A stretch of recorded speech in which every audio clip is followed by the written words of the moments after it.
Welcome to EnVision Center News, where we discuss community impact and involvement with today's nonprofit leaders and philanthropists. Well, hello and welcome. Thank you for joining us on the podcast. Before we talk about the Lions Club, can you just tell me a little bit about yourself and how you got involved with the Lions Club, but what you were doing before that, and kind of outside the Lions Club, who are you? My name is Janice Rader, and my husband and I and our family, we own a cattle ranch in Sagal. And I was a teacher through the Lake Pend Oreille School District for a long time. And I don't know if you know anything about teachers' budgets, but I had to use Toys for Tots when my kids were little. Yeah. And that introduced me to the Sandpoint Lions Club. And I always felt like during those times when they were helping us through Christmas, I said, someday when we can afford it, I'm going to give back to the community by joining the Lions Club. And that was 10 years ago. Okay, so you've been involved for a decade now. Yes. And what's been your various roles or positions within the Lions Club? I started off as just a member at large and then became a director. And I was a director for 2 years. And then I was the treasurer for 2 years, and then a vice president, a second vice president, and I've been the president for the last 3 years. Okay, and how does membership work? Like you said, you were a member at large at first. If somebody wants to join the Lions Club, is that where everybody starts, or what? And then what kind of credentials or experience or resume do you need to have to join the Lions Club? The only thing you need is the desire to help our community. That's it. Mm-hmm. We meet on the second and fourth Mondays of every month at 6 p.m. at our Lions Club Den, which is at 609 Ella Avenue. If you are familiar with Sandpoint, you know where the museum is or Memorial Field. We're right over there by the park. It's Lakeview Park. And there's a train car in our parking lot. Mm-hmm. And that's where the Lions Club is. And we meet there. And we really don't ask anything of our members except to come and bring your smile and a happy attitude and a willingness to help. Mm-hmm. That's it. Yeah. And so would somebody just show up to a meeting, or they'd reach out to you via email to say, hey, I want to join, or what's that Either process? way. Okay. We've had people RSVP to our meetings. You can go on to our website. We have a Wix site, which is up and running, and all of our applications for any of our programs is on that Wix site. And you can RSVP to our meetings or to any of our events on there, or you can just show up, and we don't mind. Mm-hmm. And talking about just showing up, on April 14th, we're having an open house. Oh. So anybody in the public is more than welcome to come join us at 6 p.m., and we're going to be stuffing Easter eggs for our Easter egg hunt. Nice. Very nice. And so do you get a lot of people that volunteer both as like they're officially members of the Lions Club, but then you get people that are like, for whatever reason, maybe they don't want to join the club, but they volunteer at events? Absolutely. Okay. We have a lot of people that don't have time to come to meetings and don't want to make that commitment to join the club for some reason. Although it's not really a big commitment, right? Exactly. I don't see anything as far as commitment-wise, because you're not required to come to all of the meetings or anything like that. It's good to stay involved, but we do email everybody our meeting minutes and everything. We believe in full transparency, so every penny that we raise through the community, you can see exactly where it goes in our programs, and we invite people to check us out. Mm-hmm, mm-hmm. You know, open house is a fun night. We usually provide some food and some entertainment of some sort. Mm-hmm, mm-hmm, mm-hmm. And you mentioned Toys for Tots. What are some of the other kind of like legacy events that the Lions Club does here locally? We started our Easter egg hunt, and I want to say it was more than 60 years ago, and they used to do Cadbury eggs that they would throw out at Memorial Field, and they would be gone in 3 minutes. And then we've switched since then over to plastic eggs with gifts. And every year we give away free bicycles with bicycle helmets at our Easter event. And so we absolutely ask the community, if you come to our Easter egg hunts, to please recycle your plastic eggs. We have drop boxes everywhere throughout the park. And check your eggs, because if there's a little prize ticket in there, you can win a free bike, or they have large Lego sets and stuffed animals that they give away. And it's a pretty amazing program. And so then we also do eyeglasses and hearing aids for anybody that needs them throughout the community. We collect people's used eyeglasses and we recycle them. We count them and send them to our warehouse in Seattle, and they go through and match the prescriptions and match them with people that are in need. Wow. And they've given away over 1 million pairs of glasses every year to help people that need eyeglasses. We also, here in Sandpoint, have an application process where if people need them, we can send them to the eye doctor for a checkup and a free pair of glasses. Wow, I didn't know about that one. It's a good one. And hearing aids. We also, for people that need hearing aids, we help them out the same process. We have a hearing aid committee that helps go through all those applications. And then we do an annual 4th of July celebration, which starts off with a grand parade through all of downtown. And is it the Lions Club that runs that? Yes. Okay, I wasn't we get sure the if you... city event permit. Okay. And we do the parade, and then we do the fireworks show down at City Beach. And we're kind of trying to improve it. So this year we're going to have some games on the beach, and there'll be a lot of food vendors so that we can feed people when they're down there waiting for the fireworks to start. And then we're going to incorporate a little beer garden on the beach. So that should be fun for the adults. Yes. And then we do an annual, normally it was just a trick-or-treat event where kids can come and trick-or-treat at Halloween. And now we kind of switched that over to a trunk-or-treat where all of our members sit in the parking lot and decorate up their cars. Just makes it a little bit easier on our members. Yeah. I noticed throughout the years our members get more and more taxed with the different programs, and we need more members. Yeah. We do. We need more volunteers to come help. Yeah. And so you have kind of all these sort of legacy events. And so is that kind of where you're at, or are you always kind of looking to what could we add? Or is it more like, let's change what we have and make it better? Kind of what you were saying about the 4th of July.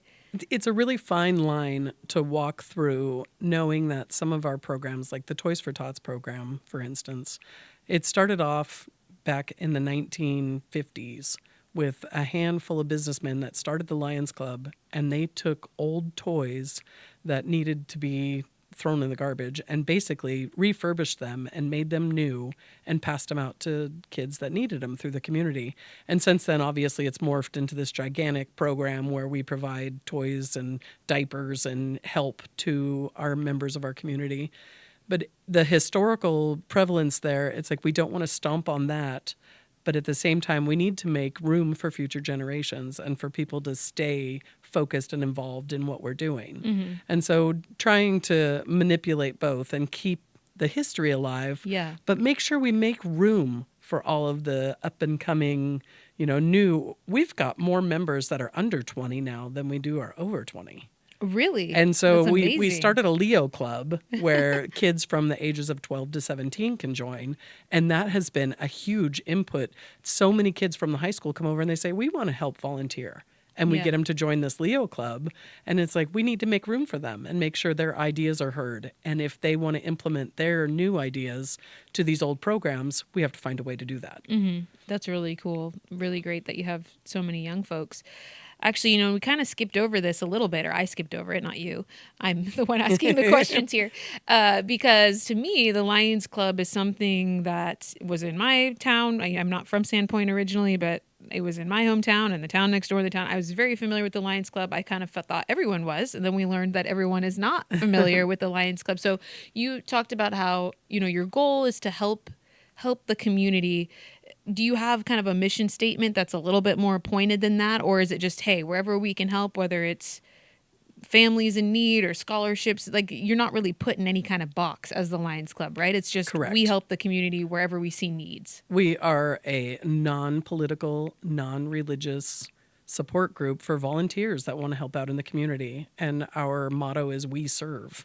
And so if you look through our mission statement, and my goodness, I do not have that memorized. Is it one of those ones that's like a paragraph It's about long? 2 paragraphs long, and it does end somewhere where we want to help the community through Lionism, which is basically just helping the community. And if you look through worldwide, Lions are there at every disaster event to help.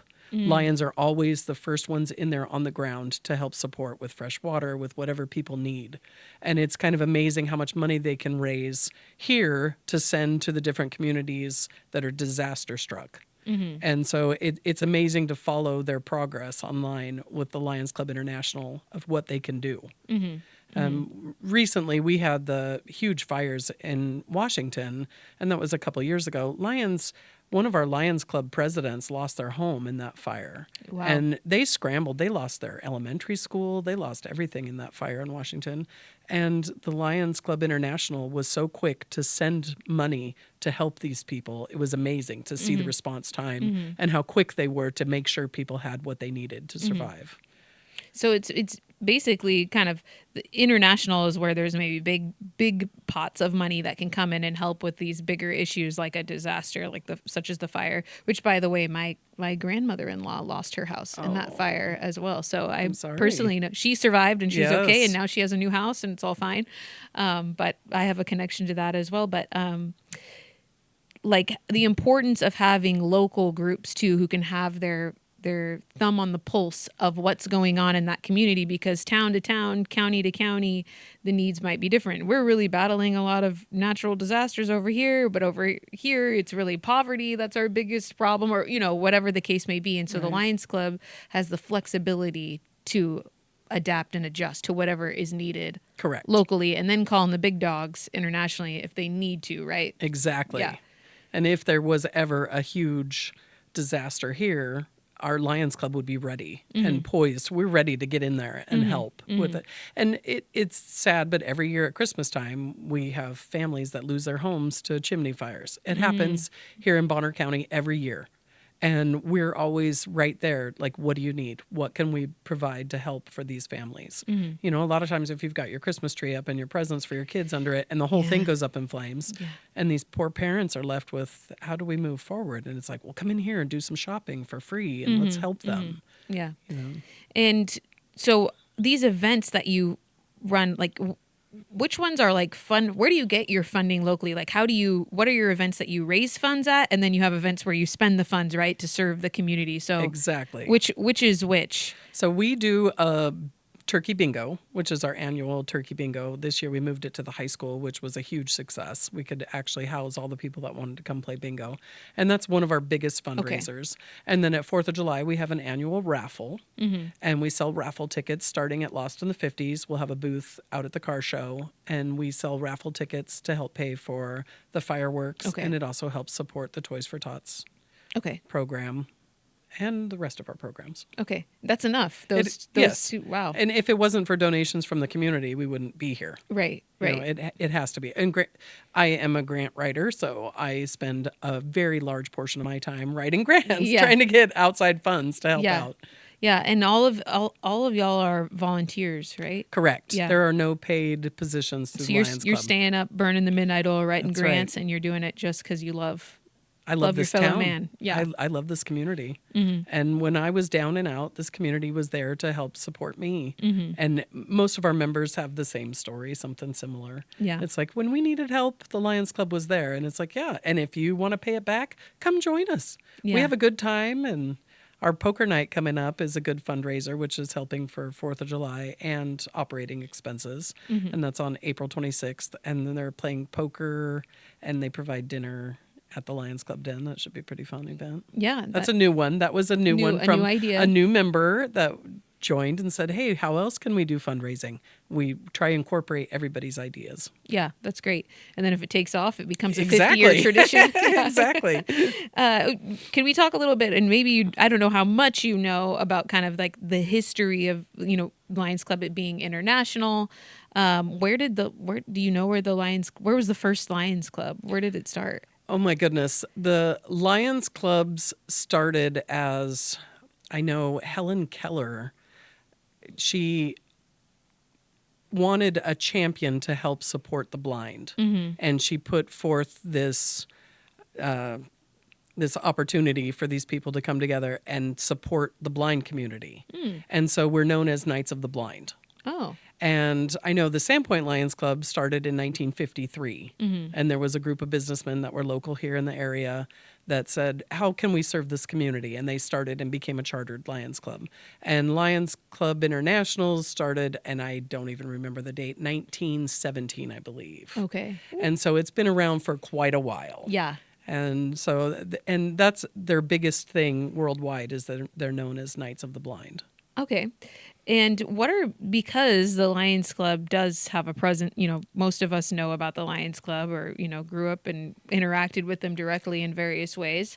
What are maybe some misconceptions that people have about the Lions Club? Are there any that people think they know how the Lions Club works or whatever? And Well, they're wrong? unfortunately, they do have a shady past. Mm-hmm. I mean, we're talking businessmen that started this club. Women were not allowed to join the Lions Club until 1990s. Oh, wow. Before that, it was only men. Mm-hmm. And nowadays, we have Lions clubs throughout. There's one in Spokane that is all female.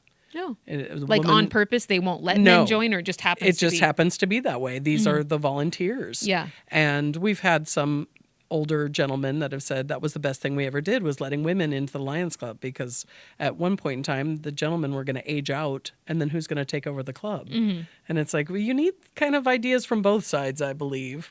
But this Sandpoint Lions Club is no longer a gentleman's only club. Mm-hmm. And it was known for that for a long time. Oh, okay. And so it's nice to see that it's not that way anymore. Yeah. We're a lot more open-minded. Mm-hmm. Mm-hmm. And is that really the only thing that's maybe changed or been something perceived that has evolved and changed over the years? I feel like they had a bad reputation just because of that. And I think a lot of people were like, I don't want to join the stuffy old Lions Club, And it's like, well, actually, we do a lot of fun stuff, and it's mostly run by girls and women. Yeah. Right now, our board, we have one male on our board. Yeah. And the rest are all women. So it's kind of different. Yeah. It is. It's different than it used to be even 10 years ago when I joined. I remember it being pretty mixed in my hometown, like Nice. men and women. But if it was changing in the 90s, that's when I was born. So that happened before my time, really, knowing it as like a gentleman's organization. Which there's a place for that, to have male philanthropic groups. But the Lions Club is so broad and far-reaching. It just makes sense for it to include men and women. Yeah. If you look at the Lions Club International magazines and you look at their websites, they'll show you such a variety of young teenage people that are volunteering, that are looking for those volunteer opportunities. And that always warms my heart. I'm like, yay, go Lions, all over the world. Yeah.